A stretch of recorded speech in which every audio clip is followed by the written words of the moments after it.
Hello student. तो अब हम डिस्कस करेंगे प्रोविडेंट फंड के बारे में। तो यहाँ जितने भी इंपॉर्टेंट प्रोविजंस हैं रिलेटेड टू प्रोविडेंट फंड वो सभी कुछ डिस्कस करेंगे। तो चलिए स्टार्ट करते हैं। सबसे पहले बात करते हैं कि प्रोविडेंट फंड बेसिकली क्या चीज़ है। देखिए ये ना एक रिटायरमेंट बेनिफिट है, रिटायरमेंट सेविंग स्कीम है, जहाँ पे हम क्या करते हैं, जो हमारे एम्प्लॉई होते हैं और एम्प्लॉयर होते हैं दोनों ही एक fix percentage of salary contribute करते हैं इस पर्टिकुलर फंड में, राइट। कहने का मतलब क्या हो गया कि एम्प्लॉयर अपनी जो हर मंथ उसको सैलरी मिलती है उस सैलरी में से कुछ फिक्स परसेंटेज हमेशा हर महीने कंट्रीब्यूट करेगा एक फंड में, और सेम परसेंटेज ऑलमोस्ट एम्प्लॉयर के थ्रू भी कंट्रीब्यूट किया जाता है अपनी साइड से उसी फंड में। तो इससे होता क्या है, एक कॉर्पस रेडी हो जाता है किसका, एम्प्लॉय का। और जब एम्प्लॉय रिटायर होता है तो वो पूरा फंड जो है उसे मिल जाता है। तो वो फंड बेसिकली क्रिएट कैसे हुआ, वो फंड क्रिएट हुआ एम्प्लॉय के अपने कंट्रीब्यूशन से, जो सैलरी से हर महीने वो फिक्स परसेंटेज कंट्रीब्यूट करता था, और दूसरा एम्प्लॉयर की कंट्रीब्यूशन से। उससे ये पूरा फंड तैयार होता है जिस फंड को हम कहते हैं प्रोविडेंट फंड। तो कहीं ना कहीं ये क्या हो रहा है, सेविंग हो रही है। एक फंड, एक कॉर्पस रेडी करने का तरीका है ना। हम सेव कर रहे हैं कि ऐसे सैलरी में से हर खर्चे हो जाते हैं, ऐसे इन्वेस्टमेंट करेंगे वहाँ करेंगे। तो ये प्रोविडेंट फंड का एक रूल बना दिया गया कि नहीं, आप अपनी सेविंग का कुछ फिक्स परसेंटेज आपको इस तरह के फंड में क्रिएट करना ही करना होगा, ठीक है।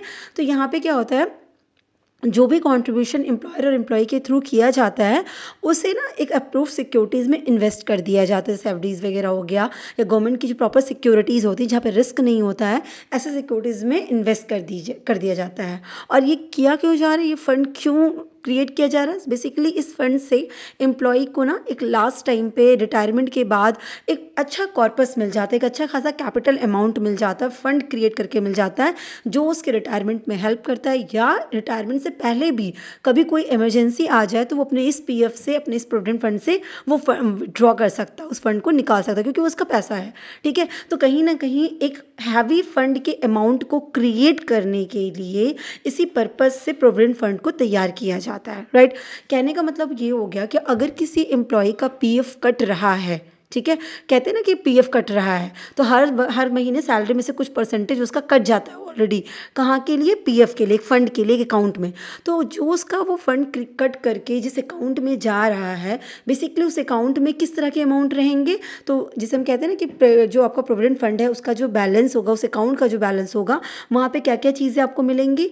उस फंड में एक तो एम्प्लॉय का खुद का कॉन्ट्रीब्यूशन रहता है, जो एम्प्लॉय का कॉन्ट्रीब्यूशन है वो कहीं ना कहीं इन्वेस्टेड है, तो उस पर उसको इंटरेस्ट मिलता है, तो इंटरेस्ट ऑन एम्प्लॉयज़ कॉन्ट्रीब्यूशन।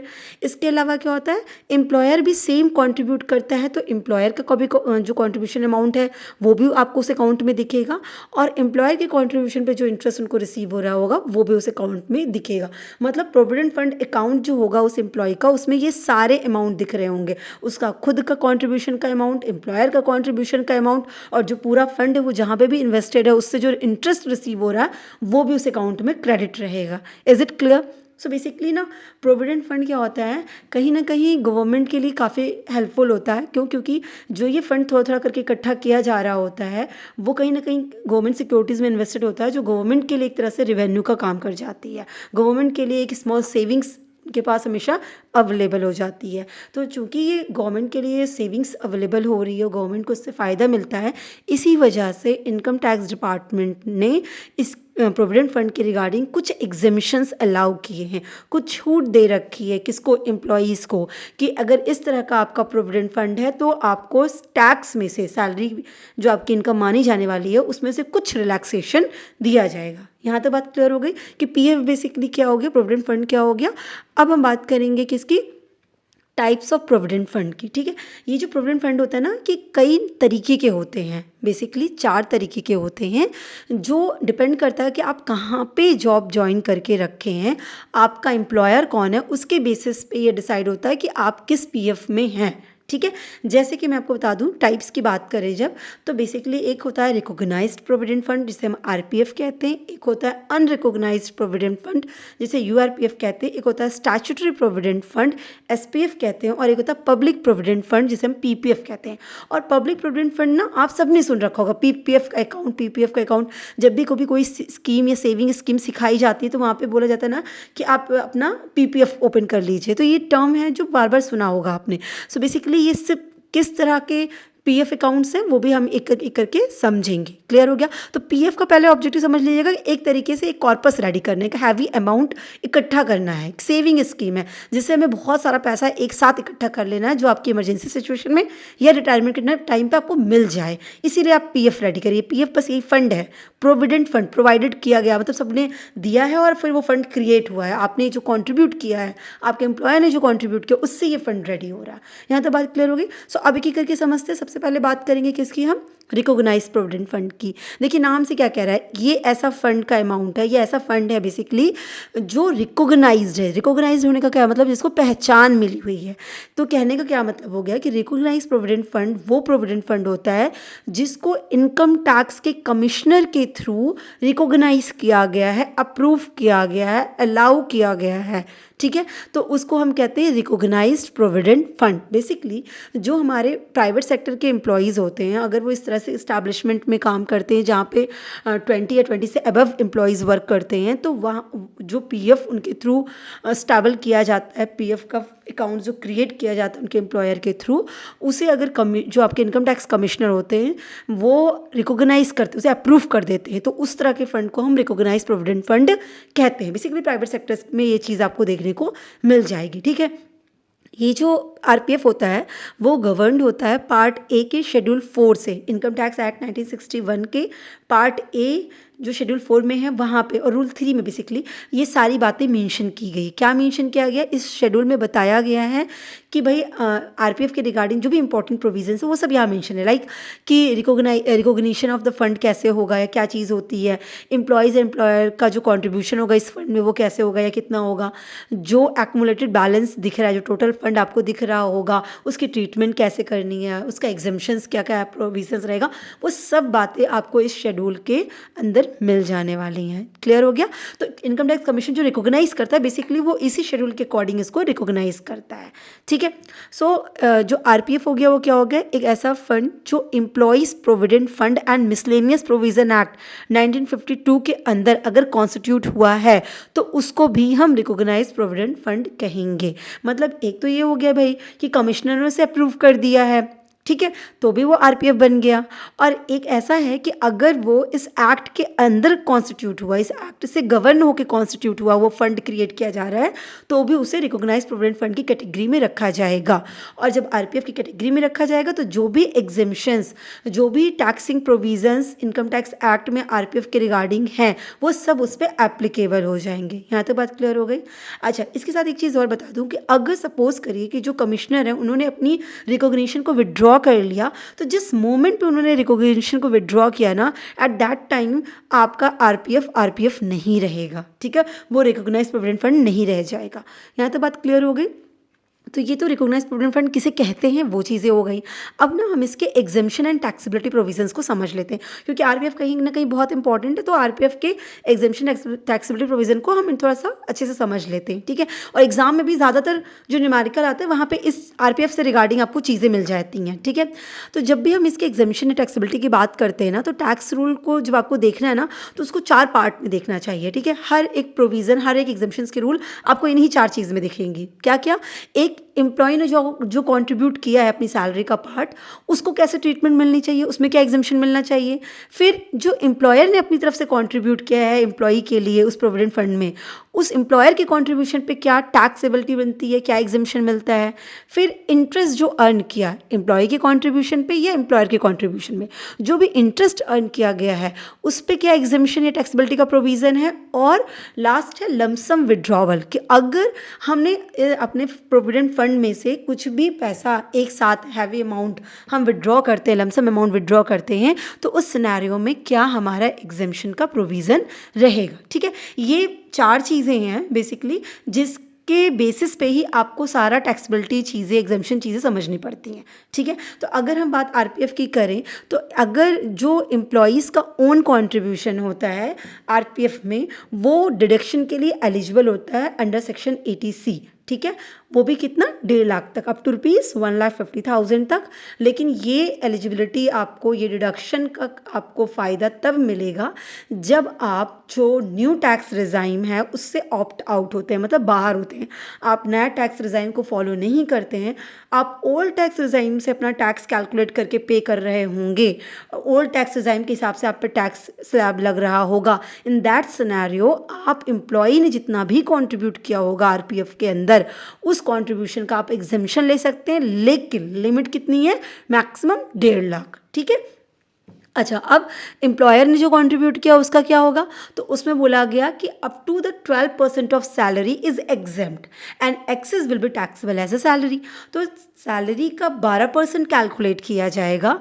अगर 12% के अंदर एम्प्लॉयर का कंट्रीब्यूशन है, मतलब एम्प्लॉयर ने जो भी कंट्रीब्यूट, मान लीजिए 75,000 कंट्रीब्यूट किया एम्प्लॉयर ने अपने साइड से, अब एम्प्लॉई को जितनी सैलरी मिल रही है उस सैलरी का 12% कैलकुलेट करिए। अगर ये 75,000 12% के अंदर आ रहा है, 12% कैलकुलेट किया जो भी वैल्यू आई, अगर ये 75,000 से कम है तो फिर ये एग्जेम्प्ट हो जाएगा। ठीक है। पर अगर ये 75,000 12% से ज़्यादा है, ठीक है, मान लीजिए 12% 85,000 होता है और आप 75,000 कॉन्ट्रीब्यूट कर रहे हैं, तो वो क्या हो जाएगा, जितना भी एक्सेस है वो क्या हो जाएगा, टैक्सेबल हो जाएगा एज अ सैलरी, मतलब सैलरीड इनकम मानी जाएगी। किसका कंट्रीब्यूशन, एम्प्लॉयर का कंट्रीब्यूशन। अच्छा, सैलरी जब कही जा रही तो सैलरी का मीन क्या हो गया, बेसिक सैलरी हो गई, ठीक है, DA forming a part of employment हो गया, और फिक्स परसेंटेज ऑफ कमीशन। इन तीनों चीज़ों को टोटल करके हम 12% कैलकुलेट करेंगे। यहाँ तक बात समझ में आ गई। फिर क्या आता है हमारा, नेक्स्ट क्या आएगा, इंटरेस्ट। एम्प्लॉयर या एम्प्लॉय के कंट्रीब्यूशन पे जो इंटरेस्ट क्रेडिट किया गया उसका क्या सिनेरियो रहेगा आरपीएफ में, तो बोला गया कि रिकॉग्नाइज्ड प्रोविडेंट फंड के अंदर जो भी कंट्रीब्यूशन लोगों ने किया है और उस पर जो भी इंटरेस्ट अर्न कर रहे हैं, अगर वो इंटरेस्ट का अमाउंट 9.5% तक है, ठीक है, सालाना जो इंटरेस्ट पा रहे हैं वो 9.5% के रेट से उतना ही है, टिल तक एग्जेम्प्ट है। पर उससे एक्सेस अगर वो पाते हैं तो उसको फिर आपको सैलरी ट्रीट करते हुए टैक्सेबल करना पड़ेगा। ठीक है, यहाँ तक बात क्लियर हो गई। तो ये हमारा एग्जेम्पशन हो गया। अब एक क्या आता है, लमसम विड्रॉवल। ये 3 केस तो हमने देख लिया। अब लमसम विड्रॉवल के केस में क्या हो जाएगा, वहाँ पे बोला गया कि अंडर सेक्शन 10 सब सेक्शन 12 के अंदर सर्टेन कंडीशंस मेंशन की गई लमसम विड्रॉवल के लिए, कि अगर ये कंडीशन सेटिस्फाई होती है तो एग्जेम्प्ट है, अगर ये कंडीशन सेटिस्फाई नहीं होती है तो फिर टैक्सेबल है। ठीक है। अब इस सेक्शन के अंदर क्या क्राइटेरिया दिया गया है, क्या कंडीशन दी गई, वो भी हम एक फ्लो चार्ट के थ्रू समझ लेंगे। ठीक है। मैं आपको एक चीज़ यहाँ पे क्लियर कर दूँ, सबसे ईजी चीज़ इसको समझिएगा कि लमसम विड्रॉल में कहा जाता है कि भाई 5 साल की सर्विस से ज़्यादा अगर आपने सर्विस दी है ऑर्गेनाइजेशन को, तब तो आपका एग्जेम्प्ट होता है। ठीक है। पर अगर आपने 5 साल से कम की सर्विस दी है तो कंडीशंस अप्लाई हो जाते हैं। यहाँ तो बात समझ में आ गई। तो अगर आपने 5 साल से एवव वर्क किया है और फिर लमसम विड्रॉल करते हैं तो वो लमसम विड्रॉल अमाउंट एग्जेम्प्टेड है। ठीक है, यहाँ तो बात समझ में गई। अब अगर आपने जो एम्प्लॉयर है वो 5 साल से कम की सर्विस दिया है तो कैसे होगा, या इस चीज़ को पूरा फ्लो चार्ट से समझते हैं। तो कंडीशन क्या हो गई कि क्या एम्प्लॉई ने 5 साल एटलीस्ट 5 ईयर्स तक एम्प्लॉयमेंट की है, सर्विसेज प्रोवाइड की है, एम्प्लॉयर के साथ हैं, तो क्या होगा, या तो भाई किया है या तो फिर नहीं किया है। तो अगर उन्होंने किया है तो क्या होगा, एग्जेम्प्ट होगा, और अगर उन्होंने नहीं किया है तो हमें ये चेक करना पड़ेगा। मान लीजिए 5 साल से कम की सर्विस हुई है उनकी और वो अपना लमसम अमाउंट पीएफ से विड्रॉ कर रहे हैं, 4 साल ही सर्विस की और लमसम अमाउंट विड्रॉ कर रहे हैं। तो अब ऐसे सिचुएशन में क्या एग्जेम्प्ट करें, तो बोला गया कि अगर वो 5 साल से कम की सर्विस प्रोवाइड किए हैं तो ऐसे सिचुएशन में पहले आप ये देखिए कि क्या वो जो सर्विस ख़त्म हो रही है, उनकी टर्मिनेट हो रही है, वो किस वजह से हो रही है। क्या उनकी इल हेल्थ की वजह से हो रही है, या एम्प्लॉयर का बिजनेस ही ख़त्म हो रहा है, या कोई ऐसा रीज़न है जो एम्प्लॉई के कंट्रोल में नहीं है, मतलब इसमें एम्प्लॉय मजबूर है और उसको फिर जॉब छोड़नी पड़ रही है। ठीक है। तो ऐसी किसी भी रीज़न की वजह से क्या 5 साल से कम में ये सर्विस छोड़ी गई है, तो अगर आपने बोला हाँ, इस सब रीज़न की वजह से 5 साल से कम के समय में ही उन्होंने सर्विस से विड्रॉ कर दिया और फिर लमसम अमाउंट विड्रॉ कर रहे हैं, अगर ऐसी सिचुएशन है तो फिर जो भी अमाउंट विड्रॉ कर रहे हैं वो क्या हो जाएगा, एग्जेम्प्ट। यहाँ तो बात समझ में आ गई।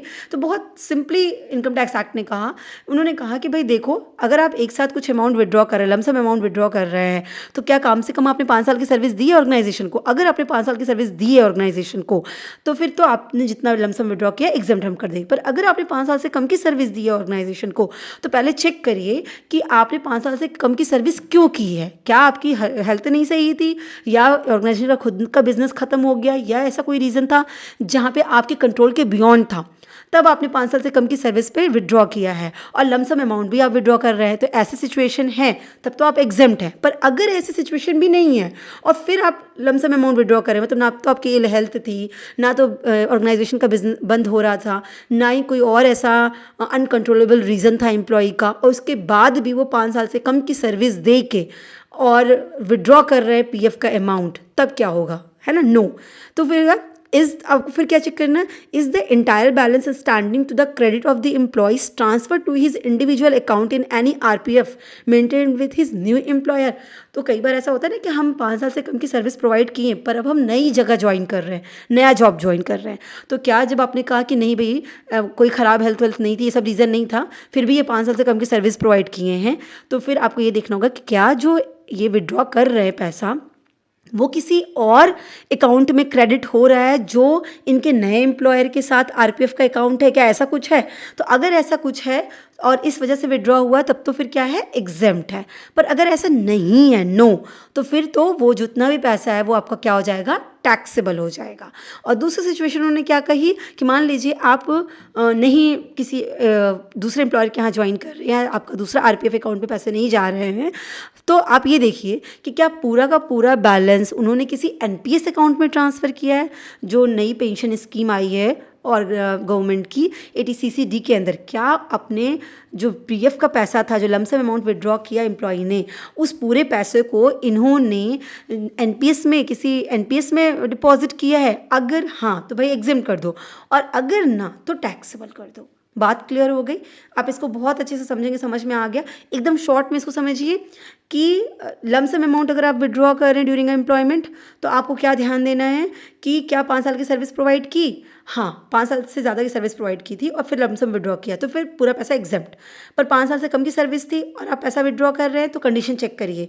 क्या कंडीशन चेक करिए कि क्या किसी इल हेल्थ और ये सब की वजह से आपने किया है?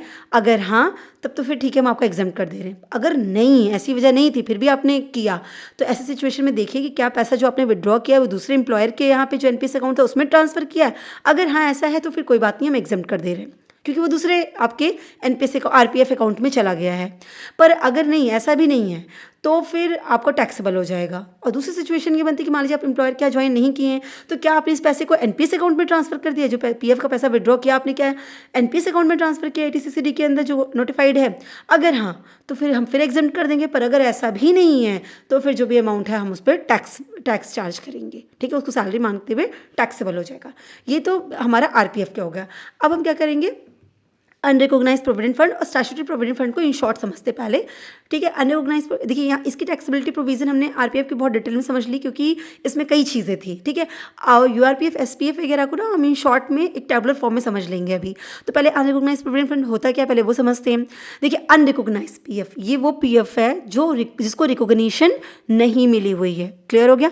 इट मीन्स व्हाट, कि ऐसा फंड जिसको इनकम टैक्स के कमिश्नर्स ने रिकॉग्नाइज नहीं किया, ठीक है। और ये फंड सेटअप किया गया, मतलब अपने जो भी एम्प्लॉयर थे उनके थ्रू सेटअप किया गया है, ठीक है। लेकिन इस फंड को आपके इनकम टैक्स के कमिश्नर ने अप्रूव नहीं किया है, तो हम इस तरह के फंड को क्या कहते हैं, अनरिकॉग्नाइज्ड प्रोविडेंट फंड कहते हैं। अब यहाँ पे भी भाई एम्प्लॉय का कंट्रीब्यूशन होगा, एम्प्लॉयर का कंट्रीब्यूशन होगा, इंटरेस्ट होगा, लेकिन इनकम टैक्स एक्ट इस तरह के पीएफ में क्या छूट देती है, क्या रिलैक्सेशन करेगी, वो हम अभी समझेंगे, ठीक है।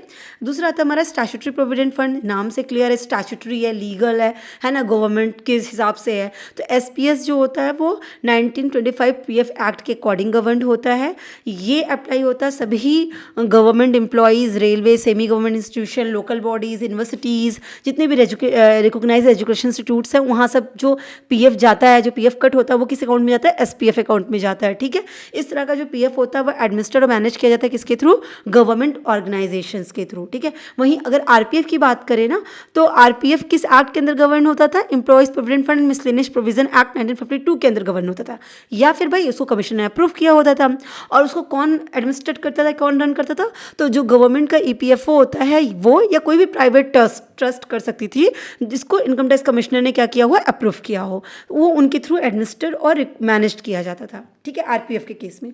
और एसपीएफ के केस में तो भाई गवर्नमेंट ऑर्गेनाइजेशन जो है, क्योंकि गवर्नमेंट का ही है, तो वही इसको मैनेज करेंगी। यहाँ तक हो गया। अब नेक्स्ट हमारा जो लास्ट आता है वो होता है पीपीएफ अकाउंट। पीपीएफ हम सबने सुन रखा है। सो बेसिकली पीपीएफ अकाउंट जो होता है वो ऑपरेट होता है पीएफ एक्ट 1960 एक्ट 8 के अकॉर्डिंग, ठीक है। और जैसा नाम से समझ में आ रहा है पब्लिक प्रोविडेंट फंड, यहाँ पे जो फंड इकट्ठा किया जा रहा है वो पब्लिक के थ्रू किया जा रहा है, मतलब जनरल पब्लिक अपना एक फंड स्टैबल कर रही है, अपना कॉर्पस रेडी करना चाहती है, ठीक है। कोई ट्रस्ट नहीं है जो इसको मैनेज करे, कोई एम्प्लॉयर कॉन्ट्रीब्यूशन नहीं होने वाला है। मैं बीइंग एन एम्प्लॉय, मैं बीइंग एन पर्सन अपना पैसा खुद ही थोड़ा थोड़ा करके इकट्ठा करके कॉर्पस रेडी करने की सोच रही हूँ, तो उसे हम कहते हैं पीपीएफ, ठीक है। तो कोई भी पर्सन इस स्कीम के अंदर अपना पीपीएफ अकाउंट ओपन कर सकता है किसी भी ऑथराइज्ड बैंक से, जो आपके पोस्ट ऑफिस होते हैं वहाँ पे जाके अपना पीएफ अकाउंट ओपन करवा सकते हैं। तो आप इस तरह बैंक में जाके या पोस्ट ऑफिस वगैरह में जाके जो पीएफ अकाउंट खुलवाएंगे वो कौन सा पीएफ होगा, पब्लिक प्रोविडेंट फंड होता है, पीपीएफ होगा, ठीक है। अब यहाँ पे क्या होता है कि भाई कम से कम 500 रुपये से आपका खुलता है और साल भर में आप मैक्सिमम 1.5 लाख रुपए तक जमा कर सकते हैं, इससे ज़्यादा आप जमा नहीं कर सकते, ठीक है। तो अब इससे क्या होता है, आपका एक कॉर्पस धीरे धीरे रेडी होने लगता है। आप 500 रुपये इंस्टॉलमेंट में करते हैं, आप हर महीने जमा करिए, साल भर में हर महीने जमा करिए, कम से कम 500 जमा करते रहिए, एक साल में कम से कम 500 जमा कर दीजिए। आप बात समझ में आ गई। 500 से मल्टीपल आप चाहे जितना जमा करिए, पर मैक्सिमम 1.5 लाख की लिमिट है। अब इस तरह आपका पीपीएफ रेडी हो जाएगा, जो आप विड्रॉ कर चाहे जब भी चाहे, लेकिन इसमें एक आपका लॉक इन पीरियड होता है कि 15 साल के बाद आप इस पीपीएफ के अमाउंट को विड्रॉ कर सकते हैं, ठीक है। इन ड्यूरेशन अगर आपको 15 साल से पहले भी ज़रूरत पड़ी तो आप कर सकते हैं, पर पेनाल्टी के रूप में कुछ इंटरेस्ट काट किया जाता है, ठीक है। तो ये चीज़ें हो गई। अच्छा, क्या एक सैलरीड एम्प्लॉयड पीपीएफ ओपन कर सकता है? येस, अगर वो खुद से चाह रहा है, उसका पीएफ कहीं कट रहा हो अलग बात है, लेकिन उसके अलावा वो पीपीएफ अपना अलग से भी करना चाहता है तो वो एडिशनल पीपीएफ अकाउंट ओपन कर सकता है, मतलब कोई भी रेस्ट्रिक्शन नहीं होती है, ठीक है। इवन दो कि इंडिविजुअल खुद तो ये कंट्रीब्यूट कर सकता है ना, और अपना कोई माइनर है उस एज अ गार्जियन उसका भी पीपीएफ अकाउंट खुलवा सकता है, ठीक। तो ये सारी चीज़ें वहाँ पे हो जाती हैं। अब हम बात करेंगे किसकी, अब हम बात करेंगे इनके एग्जेम्पशन और टैक्सेबिलिटी प्रोविजंस के बारे में, राइट।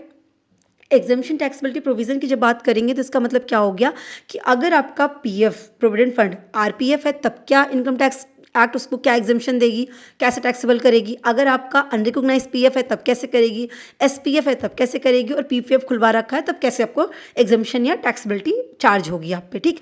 कंडीशंस आपको याद रखनी होगी, क्योंकि इस पूरे पीएफ में कैसे कैसे पैसे आते हैं। एक तो एम्प्लॉई का खुद का कॉन्ट्रीब्यूशन, एक एम्प्लॉयर का कॉन्ट्रीब्यूशन, इंटरेस्ट एम्प्लॉयर और एम्प्लॉई का, और फिर एक आता है लमसम विड्रॉ। यही सारी चीज़ें आती, इन्हीं के बेसिस पे हम सबकी टैक्सेबिलिटी प्रोविजंस समझेंगे, ठीक है। चलिए स्टार्ट करते हैं। सबसे पहले हम एम्प्लॉयर के कॉन्ट्रीब्यूशन की बात करते हैं, ठीक है। अब आपको पता है कि एम्प्लॉयर का कंट्रीब्यूशन का पीपीएफ में होता है? कभी नहीं, क्योंकि पीपीएफ तो इंडिविजुअली हम ओपन करा रहे हैं ना। तो पहली बात तो याद रखिए कि एम्प्लॉयर का कंट्रीब्यूशन तो पीपीएफ में आएगा ही नहीं, ठीक। आरपीएफ और यूआरपीएफ और एसपीएफ में क्या क्या सिचुएशन होती है वो हम समझेंगे। आरपीएफ हम ऑलरेडी समझ चुके थे कि अगर एम्प्लॉयर का कंट्रीब्यूशन 12% से एक्सेस है तो जितना भी है वो सब क्या हो जाएगा, टैक्सेबल हो जाएगा। और वहीं पे अगर अनरिकॉग्नाइज्ड प्रोविडेंट फंड की बात करें तो जब कंट्रीब्यूट करता है एम्प्लॉयर तो वो टैक्सेबल नहीं होता है, ठीक है, मतलब एम्प्लॉय के हैंड में टैक्सेबल नहीं होता है। और अगर हम स्टैट्यूटरी प्रोविडेंट फंड की बात करें जो गवर्नमेंट वाला है, तो भाई एम्प्लॉयर ने जितना भी, मतलब गवर्नमेंट ने खुद ही कॉन्ट्रीब्यूट किया, उस पर क्या टैक्स लेगी, तो वो पूरी तरह से एग्जेम्प्ट हो जाता है। और पीपीएफ की बात करें तो एप्लीकेबल ही नहीं है, क्योंकि यहाँ पे जो एसएससी है, जो इंडिविजुअल लोग खुद ही कंट्रीब्यूट करता है, वहाँ पे कोई एम्प्लॉयर होता ही नहीं कंट्रीब्यूट करने के लिए। यहाँ तो बात समझ में आ गई। फिर आता है हमारा कौन, एम्प्लॉइज कंट्रीब्यूशन। अब एम्प्लॉय ने जो कंट्रीब्यूट किया उस पर क्या होगा, तो देखो आरपीएफ में क्या था, आरपीएफ में भाई एम्प्लॉय का कंट्रीब्यूशन जो कुछ भी है उसको एटीसी के अंदर रिडक्शन अलाउड है, सब्जेक्ट टू कि उसने ओल्ड टैक्स रिजीम को ऑप्ट किया हो, न्यू टैक्स रिजीम से ऑप्ट आउट हो, बाहर हो, नया टैक्स रिजीम को फॉलो ना करते हुए उसने ओल्ड टैक्स रिजीम के अंदर टैक्स पे किया हो, तो वो अपने कंट्रीब्यूशन का एग्जेम्पशन एटीसी के अंदर ले सकता है 1.5 लाख तक, ठीक है। यहाँ तक बात क्लियर हो गई। फिर उसके बाद अगर अनरिकॉग्नाइज्ड प्रोविडेंट फंड की बात करें तो इनको कोई रिडक्शन नहीं मिलेगा, ठीक है। ये एम्प्लॉई ने जितना भी कंट्रीब्यूट किया होगा उसको रिडक्शन नहीं मिलेगा, वो सैलरी ट्रीट की जाएगी, ठीक, वो डिडक्शन के लिए एलिजिबल नहीं है। इसी तरीके अगर एसपीएफ है तो एसपीएफ भी गवर्नमेंट की बात है, तो भाई वो कहते हैं कि ठीक है हमारे एम्प्लॉई हैं, अगर उन्होंने किया तो उनको भी हम 1.5 लाख तक की छूट एटीसी के अंदर देंगे, सब्जेक्ट टू कि ओल्ड टैक्स रिजीम के अंदर आप अपना टैक्स फाइल कर रहा हूँ, ठीक है।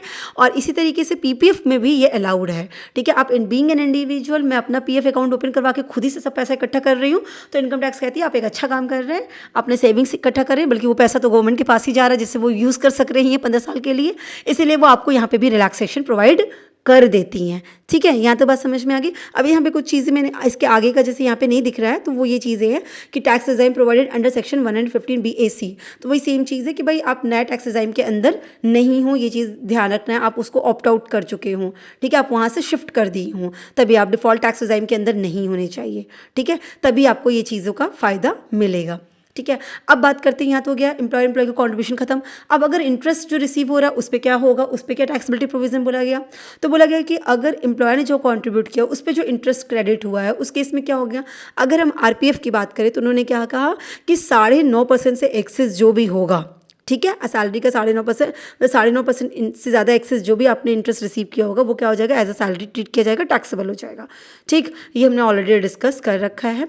अच्छा, यूआरपीएफ में क्या बोला गया कि भाई not taxable at the time of credit of interest, जब इंटरेस्ट क्रेडिट होता है उस समय टैक्सेबल नहीं होगा। और एसपीएफ के केस में गवर्नमेंट की कहानी है तो पूरी तरह से एग्जम्प्ट होगा, क्योंकि एम्प्लॉयर का कॉन्ट्रीब्यूशन, तो आप याद रखिएगा एसपीएफ गवर्नमेंट खुद ही है, तो वो खुद जो कंट्रीब्यूट कर रही है वो भी पूरी तरह से एग्जेम्प्ट, उस पर जो उसको इंटरेस्ट मिल रहा है वो भी पूरी तरह से एग्जेम्प्ट, ठीक है। इस तरह से आप इसको याद रख सकते हैं। और अगर पीएफ की बात करें तो पीपीएफ में तो भाई जब एम्प्लॉयर ने कुछ कंट्रीब्यूट ही नहीं किया तो उस पर इसको इंटरेस्ट कहाँ से मिलेगा, तो वो नॉट एप्लीकेबल हो जाएगा, ठीक। अब एम्प्लॉयज़ का जो कंट्रीब्यूशन था उस पर अगर इंटरेस्ट रिसीव हो रहा है तो क्या होगा, तो आरपीएफ के केस में तो सेम चीज़ है, 9.5% से एक्सेस हुआ तो सैलरी ट्रीट करना है, ठीक है। और अनरिकॉग्नाइज प्रोविडेंट फंड की रिगार्डिंग क्या कहा गया है कि जब क्रेडिट होगा उस टाइम पे ये वो मतलब टैक्सेबल नहीं है, ठीक है। एसपीएफ के केस में क्या बोला गया है कि एसपीएफ में बोला गया कि एग्जेम्प्ट होगा पर सर्टेन लिमिट तक, मतलब जो कंट्रीब्यूशन किया है उसमें सर्टेन लिमिट तक एग्जेम्पशन अलाउ है। देखिए यहाँ पे मैं एक चीज़ और क्लियर कर दूँ कि इंटरेस्ट के रिगार्डिंग एक बात कही गई कि देखिए 1 अप्रैल 2021 के बाद एक लिमिट प्रोवाइड कर दी गई। लिमिट क्या प्रोवाइड की गई कि अगर एम्प्लॉय के खुद के कंट्रीब्यूशन पे उसे इंटरेस्ट रिसीव हो रहा है तो 2.5 लाख तक मतलब आपका ठीक है, कोई टैक्सेबिलिटी नहीं, पर 2.5 लाख से अबव होने पे वो टैक्सेबल हो जाएगा, ठीक है। किस पे, एम्प्लॉयज़ के ओन कंट्रीब्यूशन पे जो इंटरेस्ट रिसीव होगा उसके लिए, कब से, 1 अप्रैल 2021 के बाद से, ठीक है। अच्छा, इसके अलावा अगर एम्प्लॉयर कंट्रीब्यूट नहीं करता है, ठीक है, एम्प्लॉयर का कोई कंट्रीब्यूशन नहीं हो रहा है और फिर एम्प्लॉय खुद के कंट्रीब्यूशन से इंटरेस्ट रिसीव कर रही है, तो उस केस में उसके इंटरेस्ट के लिए रिलैक्सेशन का अमाउंट 5 लाख कर दिया गया, ठीक है। अगर एम्प्लॉयर भी कंट्रीब्यूट करता था, उसको भी इंटरेस्ट मिलता था, फिर एम्प्लॉय भी कंट्रीब्यूट करता था, तो उस केस में एम्प्लॉय के कंट्रीब्यूशन पे जो इंटरेस्ट था वो 2.5 लाख तक एग्जेम्प्ट है, उसके अबव पर टैक्सेबल कर दिया गया। पर अगर एम्प्लॉयर का कोई कंट्रीब्यूशन नहीं आता था तब एम्प्लॉय के ओन कंट्रीब्यूशन पे जो इंटरेस्ट का अमाउंट का एग्जेम्पशन था वो 5 लाख तक कर दिया गया, 5 लाख से अबव होगा तब जाके वो टैक्सेबिलिटी बनेगी, ठीक है। अच्छा, इसमें ये भी चीज़ कह दी गई कि भाई 31 मार्च 2021 तक जो भी इंटरेस्ट एक्रू किया गया होगा वो पूरा एग्जेम्प्ट होगा विदाउट एनी लिमिट, मतलब लिमिट जो लगी है वो कब से लगी है, 1 अप्रैल 2021 से लगी है, ठीक है। ये एक इंपॉर्टेंट बात थी जो मैं यहाँ पे मेंशन कर दे रही हूँ, आपको याद रखिएगा, ठीक है। इसी तरह अगर पीपीएफ की बात करें तो पीपीएफ के केस में क्या हो जाएगा, फुल्ली एग्जेम्प्ट हो जाएगा, ठीक है। पीपीएफ में याद रखिएगा, इसीलिए लोग हर एक इंडिविजुअल अपने टैक्स से खुद को बचाने के लिए पीपीएफ अकाउंट ओपन करवा लेता है, क्योंकि पीपीएफ में उसने जितना पैसा लगाया है उस पर आपको एटीसी का डिडक्शन भी ले सकते हैं और जो इंटरेस्ट रिसीव करते हैं वो पूरी तरह से एग्जेम्प्ट होता है। यहाँ तो बात समझ में आ गई। तो एम्प्लॉयर का कॉन्ट्रीब्यूशन, एम्प्लॉय का कॉन्ट्रीब्यूशन, इंटरेस्ट दोनों पे, ये चीज़ यहाँ तक ट्रीटमेंट हो गया। अब एक लास्ट बचा, वो क्या था, अमाउंट विदड्रॉ ऑन रिटायरमेंट और टर्मिनेशन। अगर अमाउंट विदड्रॉ किया जाता है रिटायरमेंट के टाइम पे तब क्या होता है, तो बोला गया क्या कि जो आरपीएफ के केस में है वहाँ पे कुछ कंडीशंस प्रोवाइडेड की गई सेक्शन 10 सबसेक्शन 12 के अंदर, तो उसके अकॉर्डिंग एग्जेम्पशन मिलेगा, जो हमने ऑलरेडी फ्लो चार्ट में देख लिया है, ठीक है। जो फ्लो चार्ट हमने देखा था वो यही चीज़ इसी के रिगार्डिंग था, ठीक है। अनरिकॉग्नाइज प्रोविडेंट फंड के रिगार्डिंग अब यहाँ पे याद रखिएगा, अब आपका अनरिकॉग्नाइज प्रोविडेंट था, तो अनरिकॉग्नाइज प्रोविडेंट फंड में अगर आपने ध्यान दिया हो तो अभी तक क्या कहा जा रहा था, चाहे वो एम्प्लॉय का कॉन्ट्रीब्यूशन हो, चाहे एम्प्लॉयर का कॉन्ट्रीब्यूशन पे इंटरेस्ट रिसीव हो रहा हो, सब कुछ at the time of credit of interest कोई टैक्सेबिलिटी नहीं पड़ रही थी, याद है आपको। साथ ही अगर एम्प्लॉयर या एम्प्लॉय की कॉन्ट्रीब्यूशन की बात करें तो वो भी टैक्सेबल नहीं था, मतलब एम्प्लॉयर का कॉन्ट्रीब्यूशन तो टैक्सेबल नहीं था, जब वो कंट्रीब्यूट करा और एम्प्लॉय की कंट्रीब्यूशन में भाई उसको डिडक्शन अलाउ नहीं था, ठीक है। लेकिन जब हम बात कर रहे हैं लमसम विड्रॉ की, अब क्या होगा अनरिकॉग्नाइज्ड प्रोविडेंट फंड में, ये याद रखिएगा।